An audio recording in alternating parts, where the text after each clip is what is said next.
안녕하세요. 오늘 저희와 함께 영어 시제 중 하나죠. 과거 완료, past perfect에 대해 좀 깊이 파고들어 보겠습니다. 네, 안녕하세요.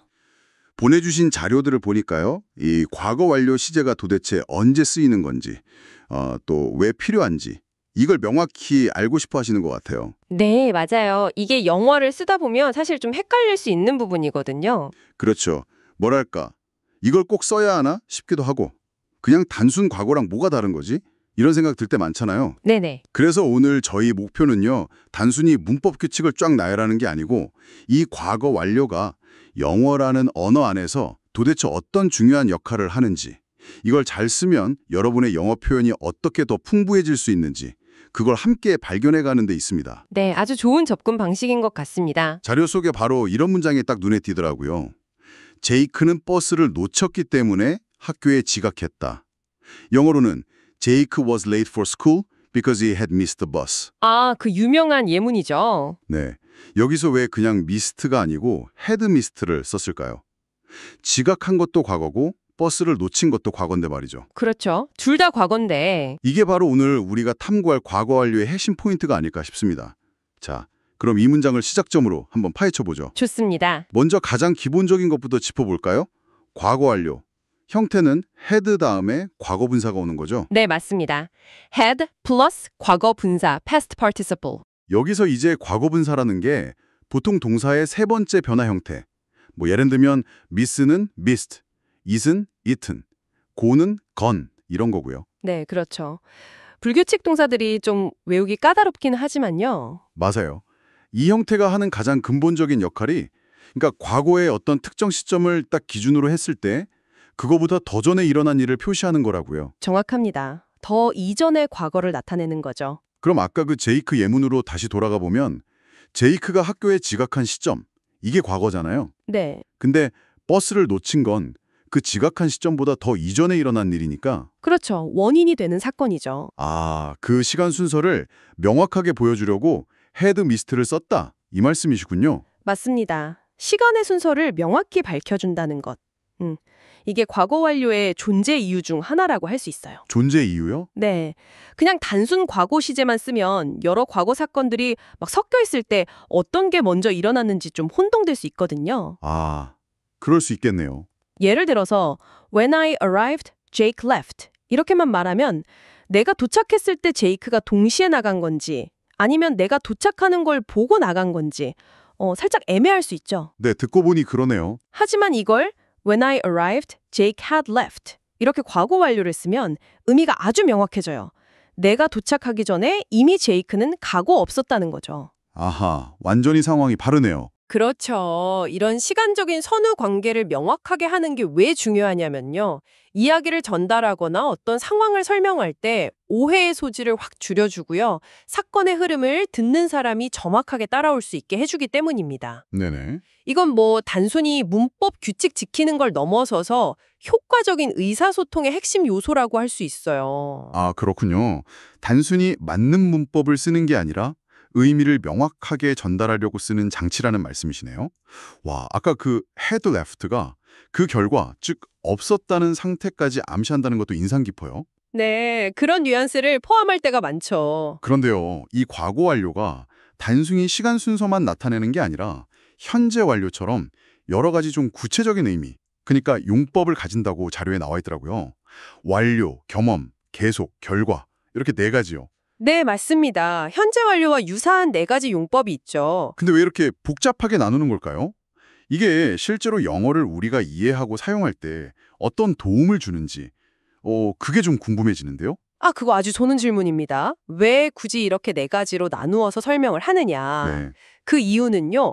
과거 완료가 단순히 더 먼저 일어났다는 그 순서 정보에 더해서 그 더 먼저 일어난 일이 과거의 특정 시점하고 어떤 관계를 맺고 있는지 그 미묘한 결을 훨씬 더 풍부하게 보여주기 때문이에요. 미묘한 결이요? 네. 뭐랄까, 흑백 사진에 색깔을 살짝 입히는 것과 비슷하다고 할까요? 각 용법이 어떤 다른 색깔을 더하는지 예문을 보면서 이야기해보죠. 네, 좋습니다. 색깔이라니 재밌네요. 첫 번째는 완료 용법입니다. 자료에 나온 예문이 그녀는 막 깊은 잠에서 깨어난 참이었다. 이거죠. 영어로는 She had just woken from a deep sleep. 네, had just woken. 여기서 just 같은 부사랑 같이 쓰여서 과거의 어떤 특정 시점, 예를 들어 전화벨이 울렸을 때 같은 그 시점 바로 직전에 잠에서 깨는 동작이 끝났다, 완료되었다는 걸 알려주는 거예요. 그때 막 그렇죠. 그냥 she woke up이라고 하면 언제 깼는지 그 시점이 좀 불분명할 수 있는데 had woken은 그때 막 깼다는 그 완료의 느낌을 딱 주는 거죠. 그렇군요. 그때 막 완료되었다는 그 느낌. 그럼 두 번째 용법인 경험은 또 어떤 색깔일까요? 그녀는 전에 말을 타본 적이 한 번도 없었다. She had never ridden a horse before. 이 문장이 예시로 있네요. 네, 경영용법은 말 그대로 특정 과거 시점까지의 경험이 있었는지 없었는지를 말해줍니다. 이 문장은 예를 들어 그녀가 작년에 제주도에서 처음 말을 타봤다고 하면 그 전까지는 말을 타본 경험이 전혀 없었다, 이런 의미가 되는 거죠. 그때까지의 경험 유무. 맞아요. never, ever, before, once, twice 이런 부사 등과 자주 쓰여서 과거 그 시점까지 쇠본 적이 있다 없다는 그 이력을 명확하게 밝혀주는 거죠. 네. 그냥 she never rode a horse라고 하면 평생 한 번도 안 타봤다는 건지 아니면 그 이후 언젠가는 타봤는지 알 수가 없잖아요. 그렇죠. 근데 had never ridden이라고 하면 과거의 그 시점까지는 경험이 없었다는 명확한 시간적 범위를 설정해 주는 거예요. 마치 인생의 특정 시점까지의 발자취, 이력서 같은 걸 보여준다고 할까요? 아하, 그때까지의 이력서. 비유가 재밌네요. 경험 유무를 특정 과거 시점을 기준으로 딱 잘라서 보여주는 거군요. 그럼 세 번째, 계속용법은 어떤가요? 그는 그 가족들을 위해 오랫동안 일을 했었다. He had worked for the family for long. 네, 계속용법은 특정 과거 시점까지 어떤 상태나 동작이 쭉 이어져 왔음을 나타냅니다. 지속성을 보여주는 거죠. 쭉 이어져 왔다. 네, 이 문장은 예를 들면 그가 은퇴하기 전까지 또는 다른 직업을 갖기 전까지 그 가족을 위해서 오랫동안 일해왔다는 그 지속성을 보여주는 거예요. for 플러스 기간이나 since 플러스 시점 같은 표현이랑 자주 쓰이죠. for나 since랑 자주 쓰이는군요. 그렇죠. 단순히 he worked for the family라고 하면 과거에 그냥 일을 했다는 사실만 전달하는데 had worked for long이라고 하면 그때까지 상당히 오랜 기간 동안 일하는 그 시간의 길이를 강조하면서 그 과거 시점까지 일이 꾸준히 이어져 왔다는 느낌을 주는 거죠. 그렇군요. 완료는 딱 끝난 시점, 경험은 그때까지 해봤냐 안 해봤냐, 계속은 그때까지 얼마나 오랫동안 이어졌냐. 그럼 마지막 네 번째 결과용법은 뭐가 다를까요? 그는 공부를 더 하기 위해 유학을 갔다. He had gone abroad to study more. 이 예문이 좀 흥미로운데요. 이게 왜 결과용법이죠? 네, 이게 약간 헷갈릴 수 있는 부분인데요. 결과용법은 과거 이전에 일어난 어떤 행위의 결과가 특정 과거 시점까지 영향을 미치고 있는 상태를 나타낼 때 주로 쓰입니다. 상태요. 네, 이 문장에서 그가 유학을 갔다, had gone는 과거 이전에 일어난 행위잖아요. 그렇죠. 그 결과로 우리가 이야기하는 그 과거 시점에 그가 여기 없었다는 상태가 쭉 이어지고 있다는 걸 내포하는 거예요. 가버려서 지금 여기 없다는 결과적 상태 말이죠. 가고 없는 상태. 맞아요. 만약 그냥 he went abroad 라고 단선 과거로만 쓰면 유학을 갔다가 이미 돌아왔을 수도 있는 거잖아요. 네, 그럴 수도 있겠네요. 하지만 had gone이라고 쓰면 가서 그 결과로 그 과거 시점은 여기에 없었다는 부재의 상태까지 함축하는 경우가 많다는 거죠. 완료 용법이랑 조금 비슷해 보일 수 있는데 완료는 동작 자체의 끝맺음에 좀 더 초점을 둔다면 결과는 그 동작으로 인해 발생한 상태에 좀 더 무게를 두는 경향이 있습니다. 와, 설명을 쭉 듣고 보니까 이 네 가지 용법이 과거의 상황을 얼마나 입체적으로 묘사할 수 있게 해주는지 알겠어요. 정말 그냥 시간 순서만 나열하는 게 아니라 완료됐는지, 해본 적 있는지, 쭉 해왔는지, 그래서 어떤 상태가 되었는지까지 전달할 수 있으니까 훨씬 더 정교한 그림을 그릴 수 있네요. 네, 맞습니다. 표현이 훨씬 풍부해지죠. 그런데 자료에 보면 대과거, great past라는 용어도 나오거든요. 이건 방금 설명해 주신 그 네 가지 용법과는 또 다른 별개의 개념인가요? 아니면 이 네 가지 중에 하나인가요? 아, 네, 좋은 지적이십니다. 대과거라는 용어요. 이건 사실 앞서 설명드린 과거 완료의 가장 근본적인 기능 있잖아요. 네, 더 이전 과거를 나타내는 거요. 네, 바로 그거. 과거의 특정 시점보다 더 이전에 일어난 일을 나타내는 것. 그 자체를 가리키는 좀 더 포괄적인 용어라고 이해하시면 좋습니다. 아, 포괄적인 용어다. 네, 네 가지 용법, 완료, 경험, 계속, 결과. 이 그 더 이전의 일이 구체적으로 어떤 성격인지, 뭐 막 끝났는지, 해본 적 있는지, 쭉 계속되어 왔는지, 어떤 결과를 낳았는지 이런 부가적인 의미의 결을 보여준다면 대과거는 그런 구체적인 성격보다는 그냥 단순히 시간상 더 앞섰다는 그 순서 자체에 초점을 맞춘 가장 기본적이고 넓은 개념으로 볼 수 있는 거죠. 아하, 완전 이해됐어요.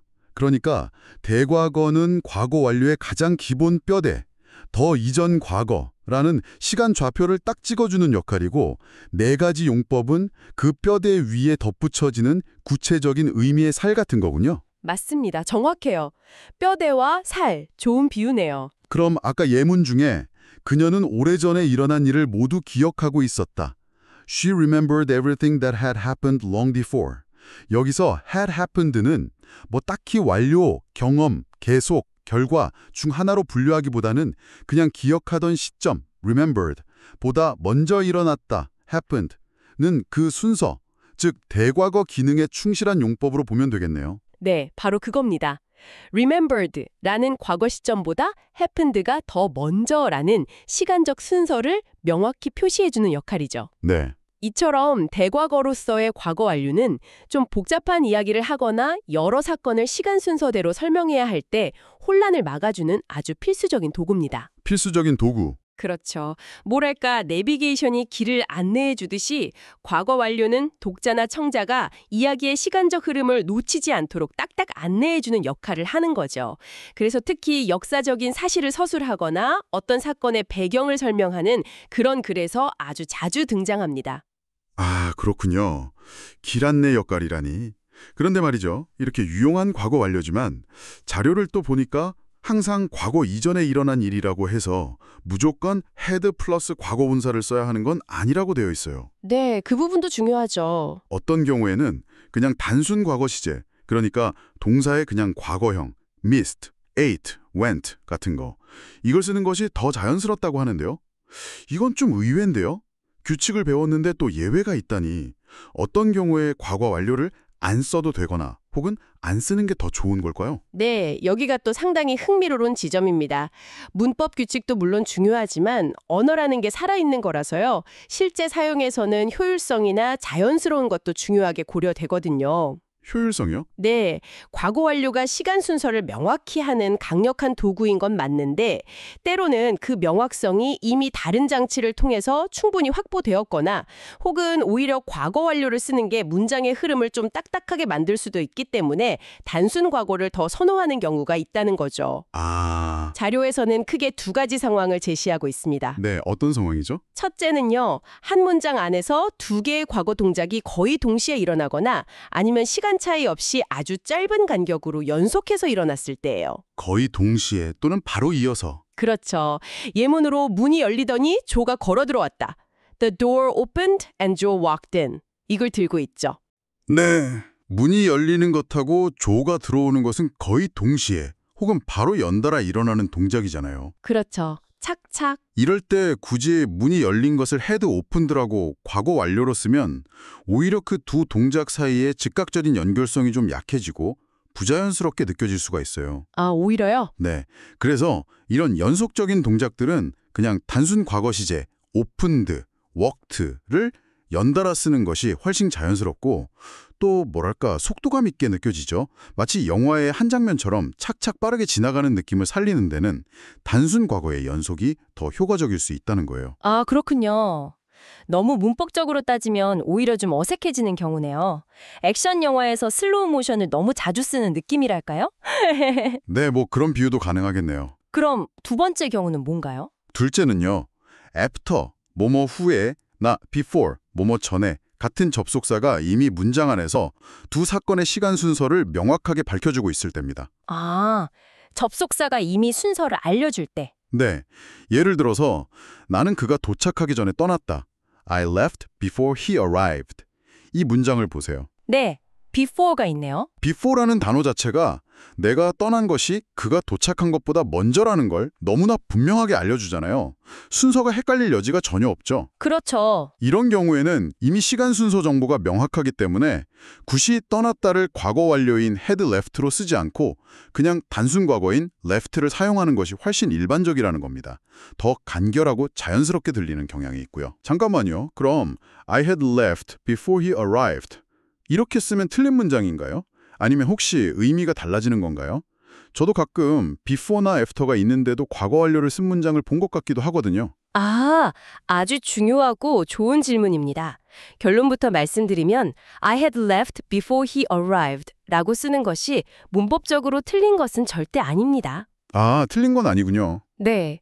그리고 의미상으로도 뭐 큰 차이가 없다고 볼 수도 있고요. 다만 아주 미묘한 뉘앙스의 차이는 있을 수 있어요. 뉘앙스 차이요? 네.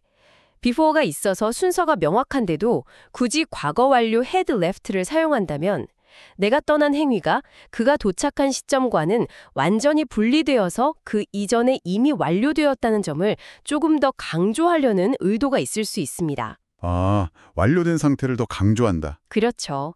시간적인 단절감이나 그 선후 관계를 더 명확하게 못 받고 싶을 때, 그럴 때 선택할 수 있는 표현이죠.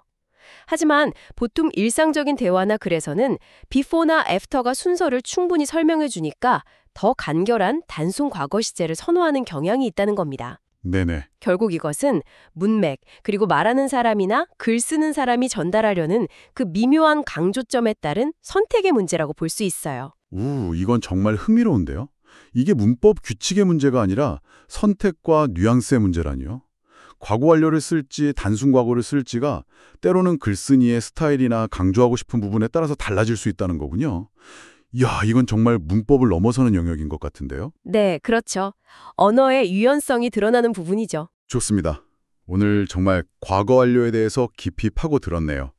한번 정리를 해보면 과거 완료, 즉 had 플러스 과거 분사는 기본적으로 과거의 특정 시점보다 더 이전에 일어난 일을 나타내는 대과거의 기능을 하면서 시간 순서를 명확히 해준다. 네, 그게 기본이고요.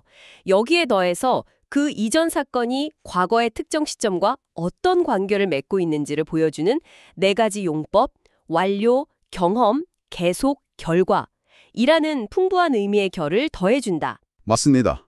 완료, 경험, 계속, 결과. 그리고 또 중요한 점은 이 강력한 도구인 과거 완료를 항상 무조건 써야 하는 건 아니라는 거죠. 네, 그 예외 혹은 선택지가 중요하죠. 동작이 거의 동시에 일어나거나 아주 빠르게 연속적으로 일어날 때 또는 before나 after처럼 순서가 이미 명백한 경우에는 오히려 단순 과거 시제가 더 자연스럽고 간결할 수 있다는 것, 이런 선택지가 있다는 것도 확인했습니다. 네, 정확하게 정리해 주셨네요. 오늘 함께 탐구한 이런 내용들이 여러분께서 영문 자료를 읽거나 들으실 때 사건의 흐름뿐만 아니라 그 안에 숨겨진 미묘한 뉘앙스까지 더 정확하게 포착하시는데 분명 도움이 될 거라고 생각합니다. 맞습니다. 단순 과거 시제만으로는 표현하기 좀 어려웠던 그 미묘한 시간차라던가 상황의 연결고리 같은 것들을 과거 완료를 통해서 더 정교하게 이해하고 또 여러분이 직접 영어를 사용하실 때도 표현할 수 있게 되는 거죠. 네, 표현의 폭이 넓어지는 거죠. 자, 오늘 이 탐구를 마무리하면서요. 마지막으로 여러분께 생각해 볼 질문을 하나 던져드리고 싶습니다. 네, 어떤 질문인가요? 방금 전에 이야기 나눴듯이 before나 after 같은 접속사가 있어서 단순 과거를 써도 의미 전달에 큰 문제가 없는 상황에서요. 만약 누군가가 굳이 과거 완료를 사용한다면 예를 들어 She had finished the report before the meeting started. 이렇게 썼다면 그 이유는 뭘까요? 흥미로운 질문이네요. 단순히 회의 시작 전에 보고서를 끝냈다는 그 순서를 강조하는 걸까요? 아니면 그 이상으로 회의 시작 시점과는 완전히 별개로 그 전에 보고서 작성을 완벽하게 마무리 지었다는 어떤 철저함이나 완료의 느낌을 더 강하게 전달하고 싶었던 걸까요?